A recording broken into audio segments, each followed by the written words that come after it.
एक आदमी है वो किसी के लिए गलती की माफीनामा नहीं दे रहा, 4 साल गुजर गए हैं उसको, और वो उम्रे भी कर रहा है, क्या उसे उम्रे कबूल हो जाएंगे? नबी रहमत सल्लल्लाहु अलैहि वसल्लम की तालीमात ये हैं कि ला यहिल्लु लिमुस्लिमिन अन यहजुर अखाहुल मुस्लिम फौqa सलास, कि किसी मुसलमान के लिए जायज़ नहीं है कि वो अपने मुसलमान भाई से 3 दिन से ज़्यादा नाराज़ रहे। 3 दिन तक गुस्सा है, रख ले गुस्सा, लेकिन ठंडा होना चाहिए, कूल डाउन होना चाहिए।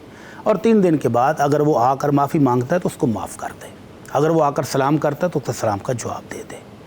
और अगर इसी तरह बाईकाट चलता रहे और साल गुजर जाए तो अल्लाह के नबी सल्लल्लाहु अलैहि वसल्लम ने फरमाया कि जिसने अपने मुसलमान भाई का 1 साल बाईकाट किया फ़ाहुवा कसफ़ के दम ही, तो वो ऐसे है जैसे उसने उसको कत्ल कर दिया है। जितना गुनाह कत्ल करने का है उतना ही 1 साल बाईकाट का है। तो बाकी रहेगी बात कि हज उम्रे कर रहा है, कबूल होंगे कि नहीं होंगे, ये तो अल्लाह का और उसका मामला है।